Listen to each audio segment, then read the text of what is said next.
Hello दोस्तों, क्या हाल है। तारीख आज 10 अप्रैल 2025, दिन गुरुवार, हिंदी तिथि त्रयोदशी। और आइए बात करते हैं आज के मुख्य समाचार में देश भर की तमाम बड़ी खबरों पर नजर डालते हैं। देखिए, एक तो आज भगवान महावीर जयंती है। आप सभी को हार्दिक शुभकामनाएं, क्योंकि भगवान महावीर स्वामी का जन्म आज ही के दिन हिंदी तिथि के हिसाब से चैत्र शुक्ल त्रयोदशी को हुआ था, इसलिए उनके जन्म के उपलक्ष्य में ये पर्व मनाया जाता है। भगवान महावीर जैन धर्म के 24वें तीर्थकर थे। और वहीं आज के दिन को दुनिया भर में हैप्पी सिबलिंग डे के रूप में भी मनाते हैं, यानी विश्व भाई बहन दिवस। चलिए आगे बढ़ते हैं अपन खबरों में। देखिए, एक तो आज भी बैंक में छुट्टी रहेगी महावीर जयंती के मौके पर। और भी दोस्तों, अगले 5 दिनों में 4 दिन तक बैंक बंद रहेंगे। वजह क्या? एक तो आज 10 तारीख को तो महावीर जयंती की छुट्टी है, फिर कल 11 को बैंक खुलेंगे, 12 अप्रैल को वापस दूसरा शनिवार हो गया, 13 को संडे हो गया, और 14 अप्रैल को संविधान निर्माता अंबेडकर जयंती के मौके पर भी बैंक बंद रहेंगे। आज गुरुवार होने के बावजूद शेयर मार्केट में भी लेन देन नहीं होगा, स्टॉक मार्केट में भी आज छुट्टी रहेगी। और भी आने वाले कुछ दिनों में 2 और छुट्टियां आने वाली हैं स्टॉक मार्केट में, 14 तारीख को भी और 18 अप्रैल को गुड फ्राइडे के मौके पर भी शेयर बाजार बंद रहेगा। चलिए आगे बढ़ते हैं अपन खबरों में। देखिए, आप पहली खबर बेरोजगारी पर निकल कर आ रही है। बीते साल 2024 में बेरोजगारी दर मामूली रूप से घटकर 4.9% पर रही है, जबकि इसके पिछले वर्ष ये आंकड़ा 5% था। और श्रम एवं रोजगार मंत्रालय की तरफ से एक और रिपोर्ट जारी की गई, जिसके मुताबिक हमारे देश के ग्रामीण क्षेत्रों में बेरोजगारी दर 4.3% से घटकर 4.2% हो गई है। और एक रिपोर्ट ये भी आ रही है कि देश के स्वास्थ्य सेवा क्षेत्र में भी बीते महीने मार्च में नियुक्तियां 62% तक बढ़ी है। और अगली एक बड़ी खबर देखिए दोस्तों, दुनिया भर में चल रहे टेरिफ वॉर के बीच आखिरकार एक राहत की खबर आई है। अब अमेरिकी राष्ट्रपति डोनाल्ड ट्रंप की बुद्धि सही काम करी। उन्होंने 90 दिनों के लिए रेसिप्रोकल टेरिफ को रोक दिया है। हालांकि चीन पर टेरिफ बढ़ाकर 125% करने का फैसला भी ले लिया है, लेकिन फिलहाल अगले 3 महीनों तक 90 दिनों तक दुनिया के सभी देशों पर जैसे को तैसा टेरिफ नहीं लगाएगा अमेरिका। दुनिया भर के मार्केट में मंदी छाने के बाद आखिरकार अमेरिका के राष्ट्रपति ट्रंप ने हार मानते हुए ये फैसला लिया है। चलिए अगली बड़ी खबर देखिए, गोल्ड लोन को लेकर खुशखबरी आ रही है। अब आप EMI में चुका सकेंगे गोल्ड लोन का पैसा भी। बैंकों और NBFCs की मनमानी पर रोक लगेगी। भारतीय रिजर्व बैंक RBI की तरफ से गोल्ड लोन के नियमों में बदलाव करने का ड्राफ्ट तैयार किया गया है। अब गोल्ड लोन पर भी EMI व्यवस्था शुरू होगी, मतलब किस्तों में आप पे कर पाएंगे, जैसे कार लोन, होम लोन वगैरह होता ना, वैसे ही। तो इन नए नियमों से एक तो डिफॉल्ट होने का जोखिम कम होगा, जबकि अभी मौजूदा समय में गोल्ड लोन को कैसे चुकाना होता है, तो ग्राहकों से बैंक हर महीने ब्याज का भुगतान तो लेते हैं, बाकी फिर लोन का पूरा अमाउंट चुकाने पर ही आपको अपने गोल्ड के जेवरात जो है वो वापस मिलते हैं, राइट। तो इस पर भी EMI जैसी व्यवस्था शुरू करने जा रहा RBI।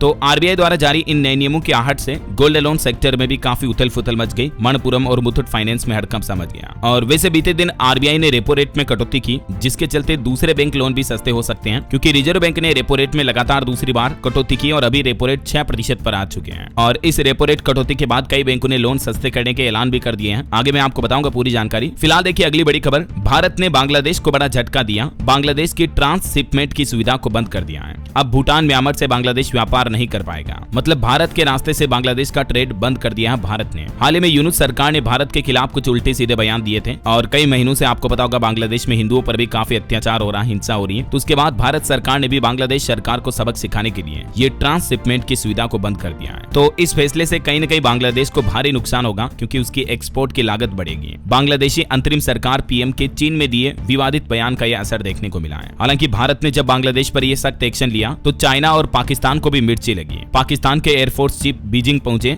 यहाँ उन्होंने चीनी रक्षा मंत्री से भी मुलाकात की, और इस दौरान दोनों देशों ने सैन्य संबंधों को और ज्यादा तेजी से बढ़ाने पर भी जोर दिया, क्योंकि पाकिस्तान को पता है कि अकेला तो वो कुछ कर नहीं सकता, और इसलिए अब चाइना की आड़ ले रहा है। खैर अगली बड़ी खबर देखिए आप, रेल यात्रियों के लिए बड़ा फैसला लिया इंडियन रेलवे ने। ट्रेन टिकट को लेकर भी कुछ नए नियम जारी किए हैं, जिसके मुताबिक अब कोई भी यात्री बिना कंफर्म टिकट के रेलवे में सफर नहीं कर सकता है। अगर यात्री ऐसा करता हुआ पाया जाता है तो उसे भारी जुर्माना लगाया जाएगा। रेलवे द्वारा जारी ताजा जानकारी के मुताबिक 250 रुपए से लेकर 1000 रुपए तक का फाइन आपको देना पड़ेगा, क्योंकि रेलवे ने हाल ही में कंफर्म टिकट को लेकर भी कुछ ये नई गाइडलाइंस जारी की है। चलिए बड़ी खबर देखिए, 1878 करोड़ की लागत से जीरकपुर बाईपास बनाया जाएगा। गंगा नदी की स्वच्छता के लिए भी 900 करोड़ रुपए मिलेंगे। केंद्र सरकार की मोदी कैबिनेट बैठक में कई सारे बड़े फैसले लिए गए। कुल केंद्र सरकार ने 3 बड़ी परियोजनाओं को मंजूरी दी हमारे देश में। PM मोदी ने भी इन फैसलों की तारीफ की। देखिए, मोदी सरकार ने पंजाब, हरियाणा समेत आंध्र प्रदेश, तमिलनाडु राज्यों को बड़ी सौगात दी। कई सारी परियोजनाएं मंजूर हुई हैं, जिसके तहत एक तो पंजाब और हरियाणा में जीरकपुर बाईपास के निर्माण को मंजूरी दे दी है, जिसके चलते इन दोनों राज्यों के लोगों को बड़ा फायदा मिलेगा। 1878 करोड़ की लागत में 19 किलोमीटर लंबाई का यह बाईपास बनेगा। वहीं एक रेलवे परियोजना को भी मंजूरी दी। Tirupati Pakala Katpadi single railway line का दोहरीकरण किया जाएगा। तमिलनाडु, आंध्र प्रदेश में ये 1332 करोड़ का रेल प्रोजेक्ट मंजूर कर दिया है। 14 लाख लोगों तक रेलवे की कनेक्टिविटी कनेक्टिविटी बढ़ेगी इससे। ये देख सकते हैं आप, रेलवे के इस नए प्रोजेक्ट से कई सारे पर्यटन स्थल भी कनेक्ट होंगे, जैसे तिरुपति बालाजी मंदिर और चंद्रगिरी किला वगैरह वगैरह। वहीं ये जीरकपुर बाईपास भी किस रूट पर बनाया जाएगा, इससे भी हिमाचल प्रदेश में कनेक्टिविटी सुधरेगी, पंजाब हरियाणा के लोगों को भी फायदा मिलेगा। ये पूरा प्रोजेक्ट 1800 करोड़ रुपए से भी ज्यादा की लागत का है। 6 लेन बाईपास को मंजूरी मिली। वहीं दोस्तों पीएम कृषि सिंचाई योजना को लेकर भी बड़ा अपडेट सामने आ रहा। 1600 करोड़ रुपए खर्च किए जाएंगे। केंद्र सरकार किसानों के हित में ये बड़ा प्लान बनाया है। कैबिनेट ने MCADWM के आधुनिकीकरण को मंजूरी दी। 2025-26 इस वित्त वर्ष के लिए ये प्लान है और इस प्लान के जरिए सरकार नहर से लेकर खेतों तक किसानों के लिए सिंचाई का पानी पहुंचाएगी। उत्तर प्रदेश और बिहार में भी सीवरेज परियोजनाओं के लिए भी NMCG ने 900 करोड़ रुपए से ज्यादा की मंजूरी दी है। तो इस मंजूरी से कुल मिलाकर के राष्ट्रीय स्वच्छ गंगा मिशन को बढ़ावा मिलेगा, गंगा नदी की सफाई की जाएगी, है ना। तो ये कुछ कैबिनेट के फैसले रहे, हाइलाइट्स देख लीजिए आप। जीरकपुर बाईपास को मंजूरी मिली, इस रेल लाइन का भी दोहरीकरण किया जाएगा। यूपी मुरादाबाद में ये सीवेज ट्रीटमेंट प्लांट बनाया जाएगा और PMKSY की उपयोजना को भी मंजूरी मिली, कृषि सिंचाई योजना को। ओके, और चलिए अगली बड़ी खबर देखिए। भारतीय सेना की ताकत और बढ़ेगी, फ्रांस से 26 राफेल मरीन लड़ाकू विमान खरीदेगा भारत। 63,000 करोड़ की डील फाइनल हुई और इससे हमारी भारतीय नौसेना की ताकत बढ़ेगी। हिंद महासागर में इन विमानों को तैनात किया जाएगा, जहां भारत की क्षमता बढ़ेगी। अब लगभग 63-64,000 करोड़ रुपए में 26 मरीन राफेल खरीदेगा भारत फ्रांस से। केंद्र सरकार ने समझौते पर भी मुहर लगाई। इन फाइटर जेट की क्या खासियत होगी देख सकते हैं आप। चलिए वक्फ कानून को लेकर देखिए बड़ी खबर। पश्चिम बंगाल की ममता बनर्जी सरकार का कहना है कि हम बंगाल में लागू नहीं होने देंगे वक्फ कानून। ममता बोली, गोली मार दो पर धर्म के नाम पर बंटवारा मंजूर नहीं। तो बीजेपी ने कहा कि यहाँ फर्जी हिंदू हैं। इधर जम्मू कश्मीर विधानसभा में भी फिर से वक्फ कानून को लेकर हंगामा हुआ। आम आदमी पार्टी और बीजेपी विधायकों में भिड़ंत देखी गई, हाथापाई तक पहुंच गया मामला। आपको पता होगा वक्फ संशोधन कानून 8 अप्रैल से ही पूरे देश में लागू हो चुका है। तो केंद्र सरकार के इस फैसले के बाद पश्चिम बंगाल में भी हिंसा हुई। कई जगहों पर प्रदर्शनकारियों ने पथराव किया, गाड़ियां जलाई, बदले में पुलिस ने भी लाठीचार्ज किया। हालांकि अब मुस्लिमों को समझाने के लिए एक नया प्लान भी बनाया गया है। देखिए आप, वक्फ कानून के लाभ गिनाए जाएंगे, संघ दूर करेगा भ्रांतियां, देश में सेमिनारों का आयोजन करेगा राष्ट्रीय मुस्लिम मंच भी। चलिए अगला अपडेट देखिए दोस्तों। अब कहीं होटल या एयरपोर्ट पर आपको ID प्रूफ के रूप में फिजिकल आधार कार्ड दिखाने की जरूरत नहीं पड़ेगी। नए आधार ऐप पर QR कोड से शेयर होगी डिटेल्स। पर्सनल इंफॉर्मेशन को भी आप कंट्रोल कर पाएंगे। केंद्र सरकार की तरफ से ये नया आधार मोबाइल ऐप लॉन्च किया गया। मैंने आपको कल ही अपडेट बताया था इसके बारे में।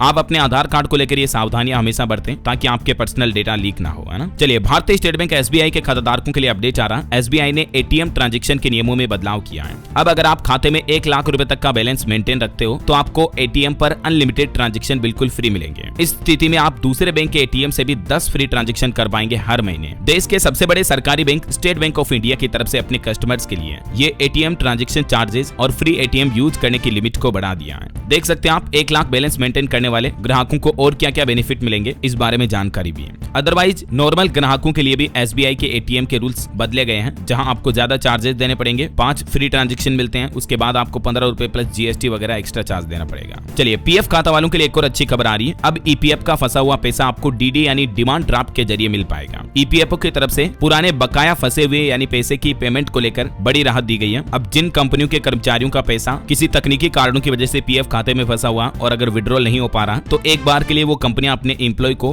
DD के माध्यम से भी पेमेंट कर पाएंगी, है ना। और वैसे EPFO से जुड़ा एक अपडेट कल भी मैंने आपको बताया था। अब कर्मचारी स्वयं अपना UAN नंबर जनरेट कर पाएंगे आधार कार्ड आधारित फेस ऑथेंटिकेशन टेक्नोलॉजी के माध्यम से, है ना। चलिए अगली बड़ी खबर देखिए। गुजरात में कांग्रेस के 84वें अधिवेशन में राहुल गांधी बोले कि वक्फ बिल संविधान पर हमला है। इसके बाद RSS क्रिश्चियंस पर आक्रमण करेगी। वहीं खबर है सुप्रीम कोर्ट ने कहा कि तलब किए बिना अफसर आदेश नहीं मानते। रोड एक्सीडेंट में घायलों के केसलेस इलाज की स्कीम तैयार नहीं हुई अभी तक, जबकि 14 मार्च इसकी डेडलाइन थी। एक मामले की सुनवाई करते हुए सुप्रीम कोर्ट ने केंद्र सरकार को भी ये फटकार लगाई। और बड़ी खबर देखिए दोस्तों, बिहार में बिजली गिरने की वजह से 15 लोगों की मौत हो गई। मध्य प्रदेश, राजस्थान समेत देश के 6 राज्यों में हीट वेव का भी अलर्ट है। आगे मैं आपको बताऊंगा पूरे मौसम समाचार विस्तार से। फिलहाल देखिए अगली खबर। मुंबई हमले के दोषी तहव्वुर राणा को भारत लाया जा रहा। अमेरिका से स्पेशल फ्लाइट रवाना हुई, देर रात लैंडिंग हुई। गृह मंत्री अमित शाह, विदेश मंत्री एस जयशंकर और अजीत डोभाल की मीटिंग भी हुई इसके भारत आने से पहले। ये 2008 मुंबई आतंकी हमलों का दोषी है। वहीं खबर देखिए, गुरमीत राम रहीम जेल से 13वीं बार बाहर आए। 21 दिन की पैरोल मिली। हनीप्रीत लेने पहुंची, सिरसा डेरे में पहुंचकर वीडियो जारी किया। खबर है दिल्ली में देखिए, सरकार पर आरोप लगाए जा रहे हैं कि बीजेपी कार्यकर्ता मछली की दुकानें बंद करवा रहे हैं। महुआ ने दावा किया कि धमकाया जा रहा, तो जवाब में बीजेपी भी बोली कि सामुदायिक एकता बिगाड़ने की कोशिश की जा रही है। TMC सांसद महुआ मोइत्रा की तरफ से ये आरोप लगाए गए। खबर आ रही, अयोध्या राम मंदिर में 18 मूर्तियों की प्राण प्रतिष्ठा जून महीने में हो जाएगी। चंपत राय बोले कि अक्षय तृतीया पर सिंहासन पर विराज त्याजेंगे रामलला। और एक बड़ी खबर देखिए दोस्तों, केंद्रीय मंत्री जीतन राम मांझी की नातिन की हत्या कर दी गई। उन्हीं के पति ने उनके सीने में गोली मारी। 14 साल पहले इन्होंने इंटरकास्ट मैरिज की थी। बिहार के गया में यह घटना हुई। मृतका की पहचान सुषमा देवी के रूप में हुई है। सुषमा पूर्व मुख्यमंत्री के भांजे की भी बेटी थी। और यूपी नोएडा के भी एक पुराने मामले पर बड़ा खुलासा सामने आ रहा। देखिए, नोएडा में बीटेक स्टूडेंट का एनकाउंटर फर्जी निकला। अब 12 पुलिस वालों पर भी एफआईआर दर्ज हुई। एक वीडियो जो पिता ने अदालत में पेश किया अपने बेटे को बचाने के लिए, ये वीडियो फुटेज में आप देख सकते हैं। यूपी कानपुर के बाद अब गौतम बुद्ध नगर नोएडा में भी फर्जी एनकाउंटर का एक खुलासा सामने आ रहा। बीटेक स्टूडेंट को मुठभेड़ में गोली मारने वाले पूर्व एसएचओ समेत 12 पुलिस वालों पर नोएडा के थाने में एफआईआर दर्ज हुई। और मोबाइल फोन लॉन्चिंग पर खबर देखिए, Realme Narzo 80X और 80 Pro स्मार्टफोन लॉन्च हुए। इनकी शुरुआती कीमत 20,000 रुपए से शुरू है। ऑटो इंडस्ट्री से भी खबर है दोस्तों, 2025 स्कोडा कोडिएक 17 अप्रैल को लॉन्च होगी। 9 एयरबैग के साथ ADAS जैसे सेफ्टी फीचर भी मिलेंगे इसमें आपको।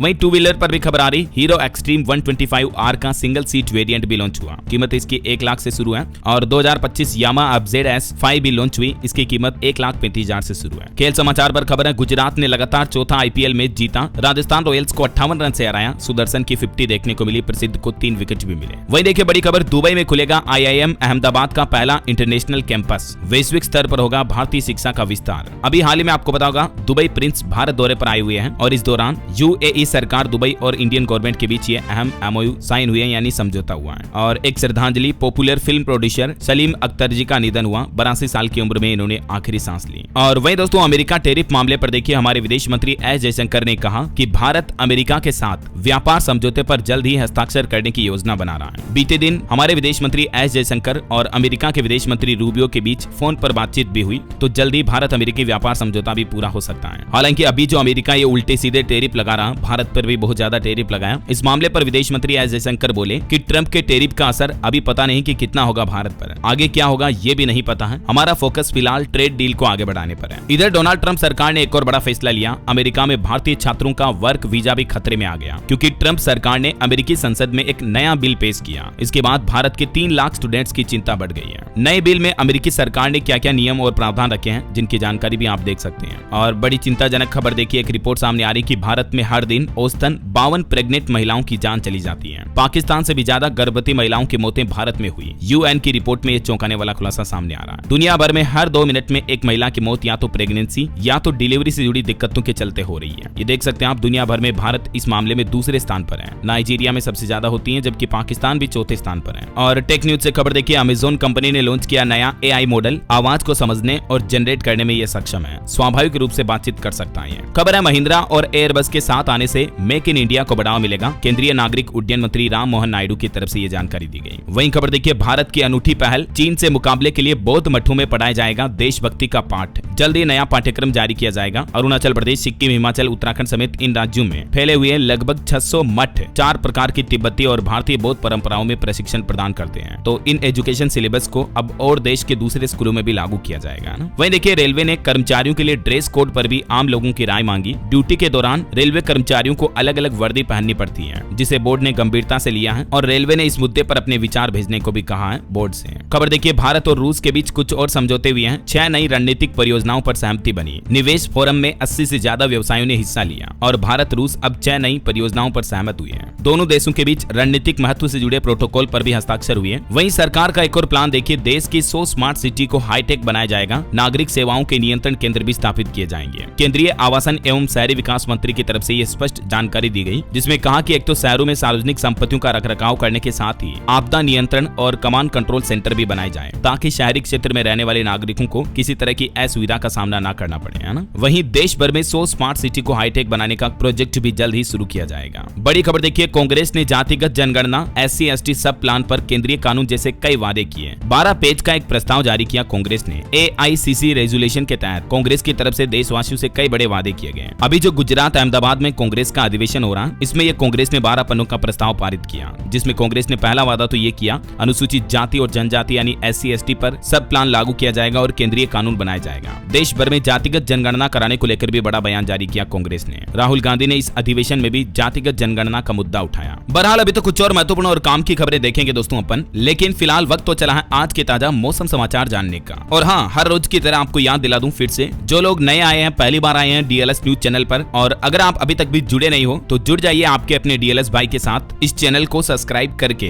बेल आइकन जरूर दबा दीजिए और इस वीडियो पर एक लाइक और शेयर भी कर देना, ताकि आपको रोजाना की ताजा खबरें, महत्वपूर्ण मुख्य समाचार, काम के न्यूज अपडेट, सरकार की नई योजनाओं की जानकारी सबसे पहले आपके मोबाइल पर मिलती रहेगी। आप मेरा विश्वास मत किया करो, खुद चैनल पर जाकर देखो, हर एक इंपोर्टेंट अपडेट, काम की जानकारी सबसे पहले आपको मिलती है कि नहीं मिलती। पहले वीडियो देखो फिर विश्वास करो। जैसे कल सभी बैंक खाता वालों के लिए 4 अपडेट आए थे, मैंने तुरंत वीडियो बना करके डाल दिया। 4 बड़ी खुशखबरी है। अगर आपका भी किसी भी बैंक में खाता है तो आप भी इस वीडियो को देख लीजिएगा, ठीक है ना। और भी ऐसे हर वीडियो में आपको काम की जानकारियां मिल जाती हैं। अभी मैं आपको सब बातें बताने बैठूंगा, आप कहोगे यार डीएलएस भाई खुद की तारीफ बहुत करते हो। तो फिलहाल सीधा आगे बढ़ते हैं अपन मौसम अपडेट में। देखिए एक बड़ी चिंताजनक रिपोर्ट आ रही कि एक बार फिर से तापमान में 1.5 डिग्री तक की बढ़ोतरी हुई। जलवायु इतिहास का दूसरा सबसे गर्म महीना रहा बीता महीना मार्च। न सिर्फ भारत में बल्कि दुनिया भर में तापमान में बढ़ोतरी देखने को मिल रही है। यूरोपियन संस्था की तरफ से ये रिपोर्ट जारी की गई। इधर हमारे भारत में भी बढ़ती गर्मी को देखते हुए एक तो केंद्र सरकार ने सभी स्कूलों के लिए निर्देश जारी किया और कहा कि गर्मी में हर बच्चे को 2-3 लीटर पानी अवेलेबल करवाएं। एनपीसीसीएचएच ने स्कूलों और बच्चों के लिए हीट स्ट्रोक प्रबंधन को लेकर ये नए दिशा निर्देश जारी किए हैं। वैसे अभी गर्मी के हालातों के बीच भी कुछ राज्यों में बारिश वगैरह हो रही है। मैंने आपको खबर बताई थी कि बिहार में बीते दिन बिजली गिरने की वजह से 15 लोगों की जान चली गई। हालांकि वैसे तो अगले 9 दिन भारत में भीषण गर्मी का अनुमान है। ज्यादातर राज्यों में तापमान 40-42 डिग्री तक रहेगा। फिर भी कुछ अलग अलग राज्यों के हालात देखिए आप। राजस्थान में भी मौसम बदला, कुछ जिलों में बारिश हुई। जयपुर, बीकानेर वगैरह में 5 जिलों में बादल छाए रहे। आंधी भी चली। राजस्थान के 14 शहरों में अभी भी बरसात का अलर्ट है।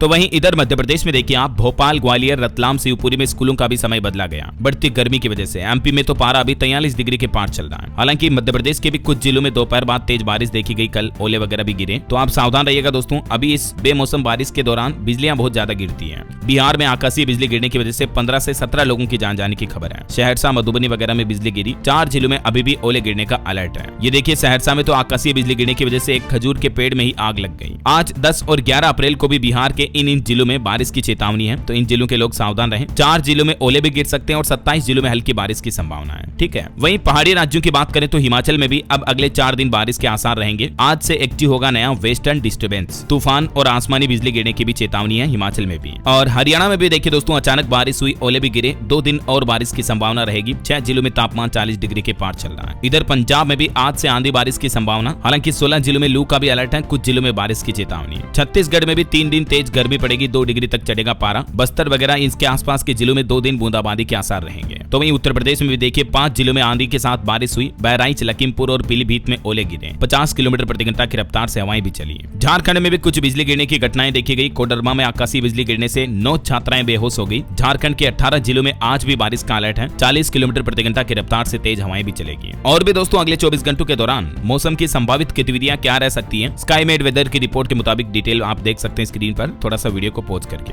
ओके, और चलिए मौसम के बाद अब अपन आज के सराफा बाजार पर नजर डाल लेते हैं। तो देखिए दोस्तों, एक तो इसी साल 2025-25 में सोना 13,999 रुपए बढ़कर यानी 14,000 रुपए महंगा होकर 90,161 पर पहुंच चुका है। बीते दिन सोने चांदी दोनों में तेजी रही। दुनिया में चल रही जियोपॉलिटिकल टेंशन की वजह से सोने चांदी की कीमतें बढ़ रही हैं। IBGA के लेटेस्ट रेट के मुताबिक 10 ग्राम 24 कैरेट सोने का भाव 1611 रुपए बढ़कर 90,161 पर पहुंच गया है, जबकि 1 किलो चांदी की कीमत 306 रुपए बढ़कर 90,669 रुपए प्रति किलो अभी चल रही है। अलग अलग कैरेट के हिसाब से भी सोने की कीमत आप देख सकते हैं इस टेबल में। ओके, और चलिए सोना चांदी के बाद साथ के साथ कुछ मार्केट अपडेट्स भी देख लेते हैं दोस्तों। देखिए बीते दिन भारतीय शेयर बाजार सेंसेक्स 380 अंक गिरकर 73,847 पर बंद हुआ। निफ्टी भी लगभग 150 अंक लूट का। जापान के स्टॉक मार्केट में भी 4% की गिरावट रही। टेरिफ का असर दिखाई दिया। और भारत के लिए एक अच्छी रिपोर्ट ये आ रही दोस्तों कि भारत की एयरलाइन कंपनी इंडिगो जो है वो मार्केट कैप वैल्यूएशन के हिसाब से दुनिया की सबसे वैल्यूएबल एयरलाइन कंपनी बन चुकी है, जिसकी मार्केट वैल्यू 2 लाख करोड़ से ऊपर पहुंची। वहीं वोडाफोन आइडिया पर 2.25 लाख करोड़ तक का कर्ज है। ये सालाना आधार पर 7% बढ़ा। तो कहीं ना कहीं दोस्तों भारत के स्टॉक मार्केट पर ट्रंप के नए टेरिफ का असर देखने को मिल रहा। बाजार बेहाल है। व्यापार की जंग की आशंकाओं से सेंसेक्स और निफ्टी की रफ्तार पर भी ब्रेक लगा। हालांकि दुनिया भर में अमेरिका के टेरिफ की वजह से जो मार्केट का माहौल बिगड़ा हुआ, इस बीच सबसे अच्छी और बड़ी खबर यह आई दोस्तों कि आखिरकार ट्रंप को झुकना पड़ा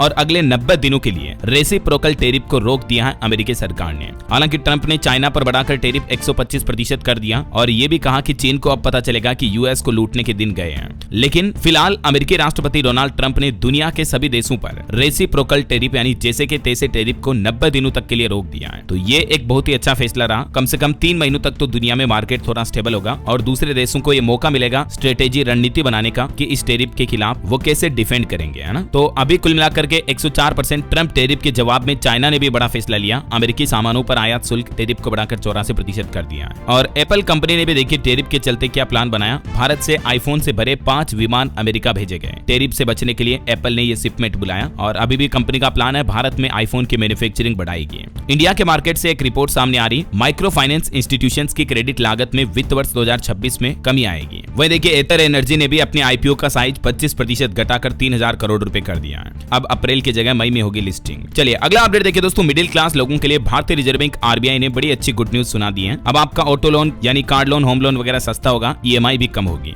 वजह आप जान गए होंगे, बीते दिन रिजर्व बैंक ने रेपो रेट में 0.25% तक की कटौती की है। खुद आरबीआई गवर्नर संजय मल्होत्रा की तरफ से ऐलान किया गया, तो इस वजह से अब बैंकों के लोन सस्ते होंगे। अभी रेपो रेट जो 6.25% थी उसको घटाकर 6% कर दिया है। तो आरबीआई के इस फैसले के बाद रियल एस्टेट सेक्टर में भी खुशी का माहौल देखा गया, क्योंकि जाहिर सी बात है होम लोन की ब्याज दरें घटेगी तो लोग बाग घर आसानी से खरीद पाएंगे, तो इससे रियल एस्टेट मार्केट को बढ़ावा मिलेगा। और अमेरिका का जो अभी टैरिफ का मसला चल रहा, इस मामले पर भी खुद आरबीआई गवर्नर ने भी चिंता जताई। वो बोले कि भारत की ग्रोथ रेट 20 बीपीएस तक घटी है, यानी 20 बेसिस पॉइंट्स में गिरावट देखने को मिली है अमेरिका के इस उल्टे सीधे फैसलों की वजह से। और देखिए आरबीआई ने यूपीआई पेमेंट को लेकर भी एक बड़ा फैसला लिया। अब एनपीसीआई खुद तय करेगा मर्चेंट ट्रांजैक्शन की लिमिट, यानी पर्सन टू मर्चेंट पेमेंट की लिमिट कितनी रखी जाएगी, ये कंट्रोल अब एनपीसीआई यानी national payments corporation of India के पास होगा। आरबीआई ने इसकी परमिशन दे दी है। पर्सन टू पर्सन की लिमिट को तो 1 लाख बरकरार रखा जाएगा, और पर्सन टू मर्चेंट की लिमिट को जो अभी 2 लाख रुपए है उसे अब एनपीसीआई घटा बढ़ा सकेगा। मतलब व्यापारियों कारोबारियों के लिए यूपीआई ट्रांजैक्शन की लिमिट पर डे अब एनपीसीआई खुद कंट्रोल करेगा, है ना। और कुछ गणित कैलकुलेशन देखिए, आरबीआई के रेपो रेट कटौती के बाद 15 लाख रुपए तक के कार लोन पर आपको 16,000 रुपए तक की सेविंग होगी। हर महीने की आपकी ईएमआई किस्त जो है थोड़ी कम आएगी, टोटल लोन पर इतनी बचत होगी। और देखिए आरबीआई के फैसले का असर भी दिखने लगा है। रेपो रेट कटौती के बाद अब बैंक ऑफ इंडिया और यूको बैंक ने अपनी लोन की रेटों में भी कटौती कर दी है। दोनों ही सार्वजनिक क्षेत्र के बैंकों ने 0.25% तक की लोन की रेटें सस्ती करने की घोषणा कर दी है, और दूसरे बैंक भी जल्दी ये फैसला लेंगे। तो कुल मिलाकर के रेपो रेट जब भी सस्ती होती है तो कहीं न कहीं ज्यादातर बैंक अपनी लोन की रेटें घटाते ही है। हालांकि रेपो रेट का असर एफडी पर भी दिखने लगा। एक प्राइवेट बैंक ने एफडी की भी ब्याज दरें घटा दी है। रिजर्व बैंक के इस फैसले के बाद कोटक महिंद्रा बैंक की तरफ से एफडी की ब्याज दरों में कटौती की गई, और इस कटौती के बाद अब कोटक बैंक की अलग अलग टाइम पीरियड की एफडी की इंटरेस्ट रेट क्या होगी, जिसकी डिटेल भी आप देख सकते हैं। और वहीं एक और खबर देखिए, भारत पे समूह की कंपनी को भी ऑनलाइन पेमेंट के लिए आरबीआई की मंजूरी मिल चुकी है, रेजिलिएंट पेमेंट्स को। वहीं बड़ी खबर आ रही है, ट्रंप ने फार्मा टैरिफ पॉलिसी से भारतीय फार्मा सेक्टर को भी बड़ा झटका दिया। कई सारी दवा कंपनियों के शेयर पर भी असर पड़ सकता है, क्योंकि दोस्तों अमेरिकी राष्ट्रपति डोनाल्ड ट्रंप ने अब दवाओं पर भी टैरिफ लगाने का ऐलान किया है। उन्होंने कहा कि इससे फार्मा कंपनियां वापस अमेरिका आएगी। तो भारत की कई सारी फार्मास्यूटिकल कंपनियां जो दवाइयां बनाती हैं, उन कंपनियों को बड़ा नुकसान हो सकता है ट्रंप सरकार के इस फैसले का भी। ओके, और चलिए मार्केट के बाद आगे बढ़ते हैं अपन खबरों में। देखिए एक तो हेल्थ को लेकर अच्छी खबर आ रही है, खून के इन्फेक्शन और एनीमिया यानी खून की कमी जैसी समस्याओं का अब आसानी से पता लग पाएगा। आरआरआई के वैज्ञानिकों की तरफ से एक नई डिवाइस तैयार की गई है भारत में एनीमिया से पीड़ित लोगों के लिए। अच्छी खबर आई है, कर्नाटक बंगलुरु के आरआरआई यानी रमन रिसर्च इंस्टीट्यूट के वैज्ञानिकों ने ये नई तकनीक इजाद की है, एक पोर्टेबल डिवाइस बनाया है जिससे कि इन गंभीर बीमारियों का आसानी से पता लग पाएगा ना। और एक चौंकाने वाली रिपोर्ट भी सामने आ रही है। देखिए भारत में अस्पताल समय पर रजिस्टर नहीं कर रहे हैं जन्म और मौत के आंकड़े, 10% मामलों का आता पता ही नहीं है। मतलब बच्चों के जन्म मृत्यु पंजीकरण प्रोसेस में अस्पताल ये लापरवाही कर रहे हैं। वही खबर आ रही दोस्तों, हज यात्रा के बीच सऊदी अरब जा सकते हैं प्रधानमंत्री नरेंद्र मोदी, एजेंडे में शामिल होगा IMECB। रिपोर्ट्स के मुताबिक इसी महीने अप्रैल में सऊदी अरब की यात्रा कर सकते हैं पीएम मोदी, जहां वे व्यापार, निवेश, ऊर्जा और रक्षा सहयोग पर भी चर्चा करेंगे। यह यात्रा भारत मध्य पूर्व यूरोप आर्थिक गलियारे पर भी केंद्रित होगी। दोनों देशों के बीच द्विपक्षीय संबंध भी मजबूत होंगे। चलिए खबर देखिए, दिल्ली एम्स में रेफरल पोर्टल लॉन्च हुआ। अब अन्य राज्यों के मरीजों के लिए भी बेड रिजर्व रहेंगे। केंद्रीय स्वास्थ्य मंत्री JP नड्डा ने ये अनावरण किया। वहीं खबर आ रही, दुनिया का सबसे बड़ा इको फ्रेंडली कंटेनर जहाज भारत पहुंचा, अडानी के विजिन जाम बंदरगाह पर रुका है। और देखिए दिल्ली की सड़कों को भी नया जीवन मिलेगा। मानसून से पहले 250 किलोमीटर सड़कों को मरम्मत करने के लिए दिल्ली सरकार ने प्लान बनाया। टोटल 600 किलोमीटर का लक्ष्य तय किया है। वहीं दोस्तों दिल्ली में पानी की किल्लत पर भी अच्छी खबर आ रही, जल निकायों की संख्या बढ़ी, 256 जलाशयों का कायाकल्प भी पूरा हुआ। चलिए खबर है, उज्बेकिस्तान में हिंदी सीख रहे छात्रों से मिले लोकसभा अध्यक्ष ओम बिरला, भारत उज्बेक संसदीय संबंधों को बताया मजबूत। और प्रधानमंत्री नरेंद्र मोदी ने प्रसिद्ध लोक कलाकार पद्मश्री राम सहाय पांडे के निधन पर भी दुख व्यक्त किया। खबर है, दिल्ली सरकार और केंद्रीय स्वास्थ्य परिवार कल्याण मंत्रालय के बीच भी आज प्रधानमंत्री आयुष्मान भारत स्वास्थ्य अवसंरचना मिशन के अंतर्गत समझौता ज्ञापन पर हस्ताक्षर किए जाएंगे। वहीं रक्षा मंत्री राजनाथ सिंह तमिलनाडु के 2 दिन के दौरे पर रवाना हुए, सुलूरपेट पहुंचे। खबर है, उत्तर रेलवे और रेल इंडिया तकनीकी और आर्थिक सेवा के बीच भी एक समझौता ज्ञापन पर हस्ताक्षर हुए। वहीं राष्ट्रपति द्रौपदी मुर्मू और स्लोवाकिया के राष्ट्रपति पीटर पेलेग्रिनी ने ब्रातिस्लावा में राष्ट्रपति भवन में प्रतिनिधिमंडल स्तर की वार्तालाप की। और देखिए, make the world wear khadi चुनौती के लिए चुने गए नामों की भी घोषणा की सरकार ने। खबर है, नेपाल यात्रा के दौरान भारतीय कृषि और किसान कल्याण मंत्री शिवराज सिंह चौहान ने वहां के प्रधानमंत्री KP शर्मा ओली से शिष्टाचार भेंट की। और PAI की एक चौंकाने वाली रिपोर्ट देखिए दोस्तों, देश की 62% पंचायतों का प्रदर्शन निराशाजनक रहा है। 699 पंचायतों को मिला A ग्रेड। मध्य प्रदेश, उत्तर प्रदेश और छत्तीसगढ़ राज्य में एक भी पंचायत फ्रंट रनर नहीं रही। मतलब इन राज्यों में ग्राम पंचायतों के हालात काफी खराब हैं। पंचायती राज मंत्रालय की तरफ से अलग अलग पर्सपेक्टिव से ये पंचायतों की रैंकिंग जारी की। वहीं खबर है भारतीय रिजर्व बैंक आरबीआई ने भी सत्यापित वित्तीय अपडेट के लिए व्हाट्सएप चैनल लॉन्च किया। और देखिए उड़ीसा राज्य में बनेगा भारत का सबसे बड़ा पेट्रोकेमिकल संयंत्र भी। इंडियन ऑयल कॉर्पोरेशन लिमिटेड ने उड़ीसा में ये संयंत्र स्थापित करने के लिए 61,000 करोड़ के निवेश की घोषणा की है। इससे कई लोगों को रोजगार भी मिलेगा, इंडस्ट्रियल डेवलपमेंट तो होगा ही। और उत्तर प्रदेश के सरकारी कर्मचारियों के लिए बड़ी अच्छी खबर आ रही है। राज्य कर्मचारियों और पेंशन धारकों का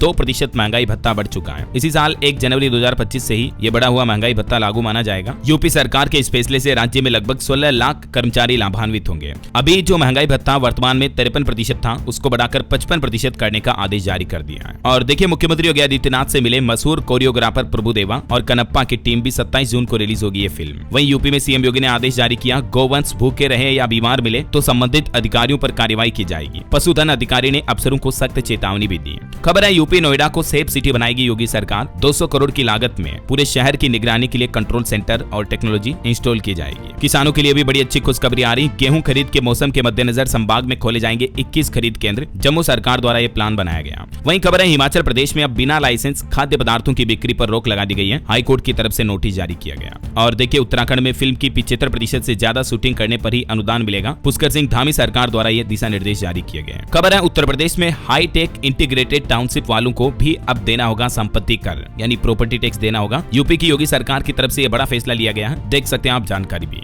वहीं सुप्रीम कोर्ट ने कहा कि दुर्लभ बीमारियों के लिए केंद्रीय मदद की सीमा पर सुप्रीम कोर्ट अब सुनवाई करेगा। इसके लिए सहायता लिमिट भी बढ़ सकती है, जो कि अभी 50 लाख रुपए तक है। और दिल्ली वासियों के लिए एक और अच्छी खबर है, सड़कों पर 650 नई इलेक्ट्रिक बसें चलेगी जल्द ही। दिल्ली की रेखा गुप्ता सरकार ने यह नया प्लान बनाया। बिहार से अपडेट आ रहा, देखिए बढ़ गया सभी जिलों के अफसरों का काम। हर रोज सुबह 6:30 बजे पहुंचना होगा स्कूल। बिहार के सरकारी स्कूलों में शिक्षा की गुणवत्ता सुधारने के लिए अब शिक्षा विभाग ने आदेश जारी किया। कहा कि अधिकारी रोजाना सुबह 6:30 बजे स्कूल के निरीक्षण करेंगे और अपर मुख्य सचिव को रिपोर्ट भी सौंपेंगे। साफ सफाई व्यवस्थाओं की देखरेख करेंगे ऐसा। और चारधाम यात्रियों के लिए अपडेट है दोस्तों, केदारनाथ यात्रा अब और भी सुगम होगी। पुराने रामबाड़ा पैदल मार्ग को फिर से शुरू करने की तैयारी की जा रही है। दिल्ली वालों को आज से आयुष्मान कार्ड भी मिलना शुरू हो जाएंगे। अब दिल्ली वासियों का भी 10 लाख रुपए तक का इलाज फ्री में करा पाएंगे, है ना। वहीं खबर देखिए प्रधानमंत्री नरेंद्र मोदी ने जलवायु परिवर्तन को सबसे बड़ा संकट बताया और कहा कि इसका समाधान टिकाऊ जीवन शैली में है, जिसका जैन समुदाय सदियों से पालन कर रहा है। और देखिए देश की वित्त मंत्री निर्मला सीतारमण ने भी लंदन में भारत ब्रिटेन निवेशक गोलमेज चर्चा को संबोधित किया। चलिए कुछ और स्टेट न्यूज अपडेट देख लेते हैं फटाफट से। राजस्थान के मुख्यमंत्री भजनलाल शर्मा ने सरसों की एमएसपी पर खरीद का शुभारंभ किया।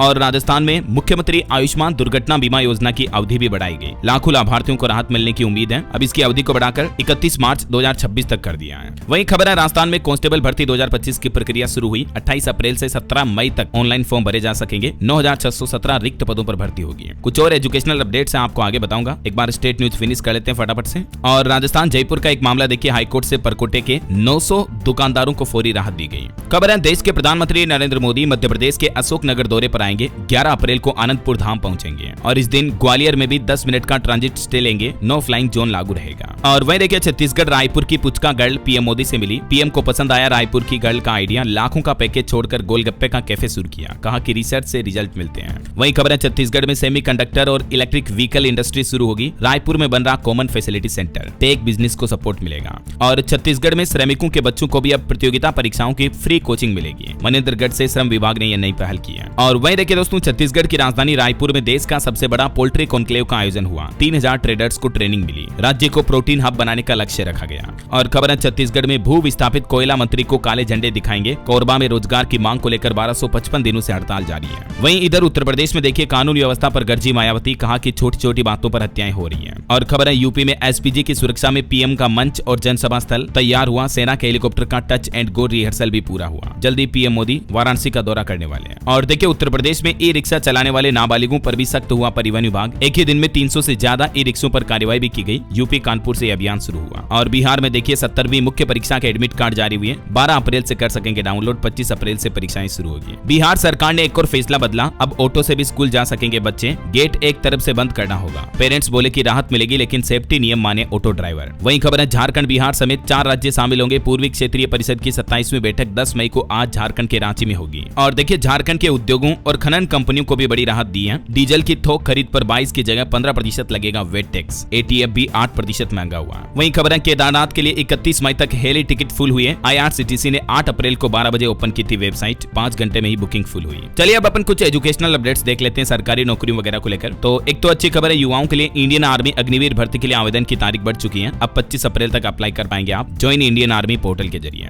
वहीं रेलवे में भी असिस्टेंट लोको पायलट के 9,900 पदों पर भर्ती का नोटिफिकेशन भी जारी हो चुका है। आज से आवेदन शुरू होंगे इसमें 10 अप्रैल से, लास्ट डेट रहेगी 9 मई 2025। ठीक है ना, आप रेलवे के ऑफिशियल पोर्टल के माध्यम से आवेदन कर पाएंगे। और इधर गुजरात में भी देखिए टीचर के 1516 पदों पर भर्ती का नोटिफिकेशन जारी हुआ। वैसे इसमें आवेदन 1 अप्रैल से शुरू हो चुके हैं, लास्ट डेट इसकी बहुत नजदीक है 15 अप्रैल 2025। और बिहार में देखिए बीएड कॉलेजों में शुरू होंगे बीए, बीएससी और बीकॉम जैसे कोर्स, शिक्षा विभाग ने फैसला लिया। वहीं UGC chairman M Jagadesh Kumar भी रिटायर हो चुके हैं। और उत्तराखंड में देखिए पटवारी, लेखपाल समेत समूह गै के 416 पदों पर भर्ती निकली। हरियाणा के मुख्यमंत्री नायब सिंह सैनी भी बोले कि सरकारी स्कूलों के छात्रों को 15 तारीख तक पुस्तकें मिल जाएगी। और कुछ इंटरनेशनल न्यूज अपडेट देखिए आप। कैरेबियन देश डोमिनिकन में नाइट क्लब की छत गिरने से मरने वालों की संख्या 98 हो गई, 150 से ज्यादा लोग घायल हो गए। और खबर देखिए इजराइल से जुड़े होने की अफवाह पर हिंसक प्रदर्शन हुआ। बांग्लादेश में KFC, बाटा, फ्यूमा पर हमला हुआ, दुकानों में भी तोड़फोड़ हुई। ओके, और चलिए दोस्तों अंत में आज के राशिफल पर नजर डाल लेते हैं। देखिए तुला राशि वालों को रुका पैसा मिल सकता है और वृश्चिक राशि वालों को भी बिजनेस की समस्याओं से राहत मिलने के योग है। और भी कुछ अलग अलग राशियों का राशिफल आप देख सकते हैं स्क्रीन पर। और हाँ दोस्तों, आप मुझे कमेंट करके बताइए कि अभी दुग्ध उत्पादन के मामले में भारत का दुनिया भर में कौन सा नंबर है। कमेंट्स में लिखिए। सही जवाब देने वाले लोगों को रैंडमली सेलेक्ट होने पर DLS न्यूज टीम की तरफ से एक शानदार सरप्राइज गिफ्ट जीतने का मौका मिलेगा। और इसी के साथ ही अगर आपको वीडियो अच्छा लगा तो इसे लाइक करना, शेयर भी करना, DLS न्यूज चैनल को सब्सक्राइब करके बेल आइकन जरूर दबा देना रोजाना ऐसी इंफॉर्मेटिव जानकारियां, महत्वपूर्ण समाचार देखते रहने के लिए। ओके, ख्याल रखिएगा अपने आप का, अपने परिवार का। मिलेंगे अगले नेक्स्ट अपडेट में, तब तक के लिए जय हिंद, जय भारत, वंदे मातरम।